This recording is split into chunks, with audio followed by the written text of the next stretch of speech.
பெரியவா பதிவில் ஒரு பதிவு நான் பார்த்தேன். இந்த பதிவு என்னை ரொம்பவே அட்ராக்ட் பண்ணிட்டு ரொம்ப இழுத்துது. ஏன் அப்படின்னு கேட்டிங்கன்னா, அது நம்மளோட ஒரு முக்கியமான ஒரு டயபெட்டிக்கு அந்த உணவு நல்லா இருக்கும் அப்படின்னு பெரியவா சொன்னதா ஒரு பதிவு இருக்குது. அது நிறைய பேர் பார்த்துருப்பாங்க. ஆனாலும் நேக்கு அது ரொம்பவே அட்ராக்டிவாக இருந்தது. அது டயபெட்டிக்னால இந்த காலத்தில் நிறையா பேர் 190 பேர் டயபெட்டிக்கில் தான் இருக்காங்க.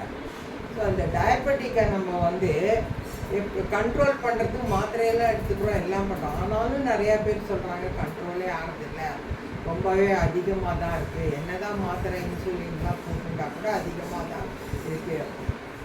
பெரியவா ஒருத்தருக்கு இதை அனுகிரகம் பண்ணாங்க. இதை நீங்கள் சாப்பிடுங்க, உங்களுக்கு டயபெட்டிக் கொஞ்சம் குறையும். ஸோ இப்போ நான் அந்த டயபெட்டிக்காரர்களுக்கு இதை நான் சொன்னேன்னா பண்ணினாக்கா நல்லா குறையுன்றதா எல்லாரும் சொல்கிறாங்க. அந்த